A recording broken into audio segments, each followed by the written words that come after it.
Assalamualaikum warahmatullahi wabarakatuh. Pada kesempatan ini kami ingin membahas tentang kisah serigala bisa berbicara pada masa Rasulullah. Dalam kehidupan ini, banyak hal-hal unik yang terjadi di luar logika manusia.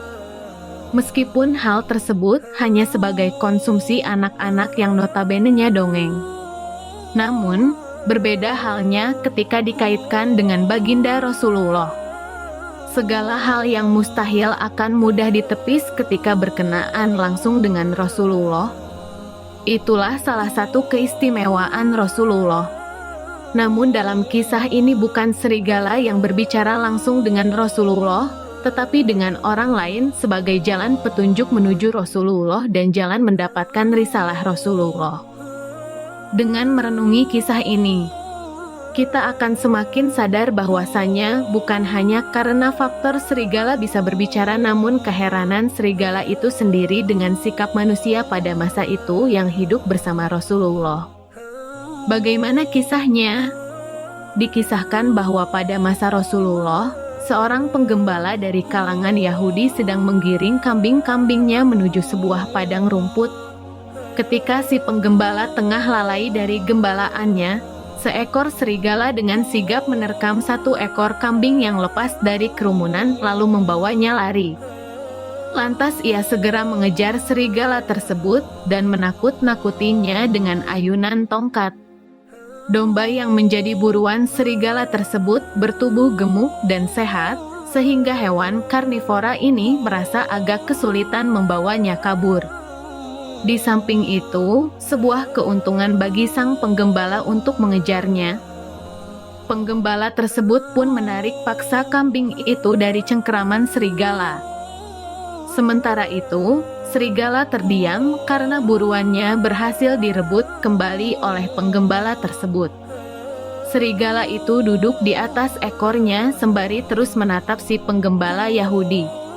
Lalu tiba-tiba, serigala itu berbicara kepada si penggembala kambing, "Wahai penggembala, mengapa engkau begitu zalim?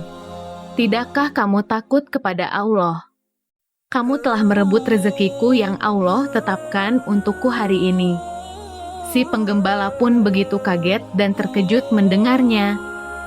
"Bagaimana mungkin serigala dapat berbicara seperti manusia?" serunya. Betapa terkejutnya penggembala setengah mati.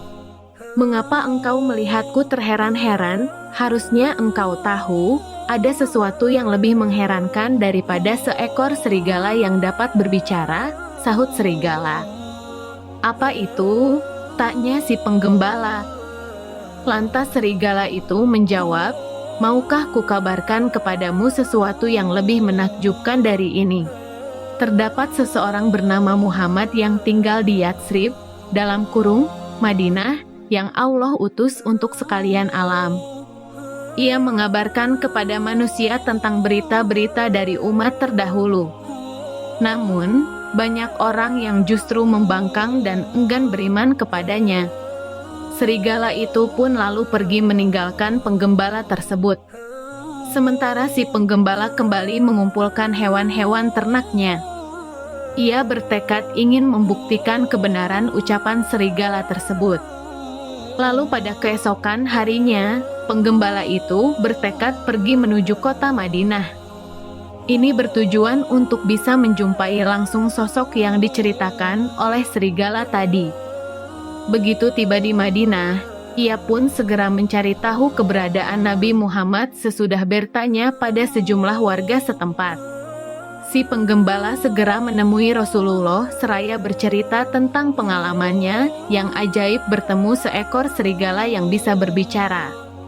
Saat itu, para sahabat juga sedang berada bersama Rasulullah sehingga mereka pun turut ikut mendengarkan kisah ajaib dari Yahudi tersebut. Rasulullah membeberkan kisah si penggembala tadi. Beliau Rasulullah Shallallahu Alaihi Wasallam lalu bersabda, "Ini adalah tanda-tanda hari kiamat." Melalui kisah tersebut, kita menyadari bahwa banyak hal yang sebenarnya mampu membawa kita menuju hidayah Allah ketika kita peka terhadap apa yang kita alami.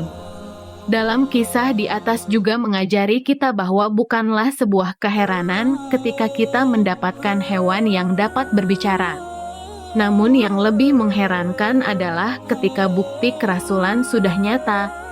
Surga dan neraka itu nyata. Hisab itu benar-benar ada tetapi kita tidak menghiraukannya. Semoga kita tidak termasuk orang yang membangkang dan enggan memasuki surga Allah dan berjumpa Rasulullah.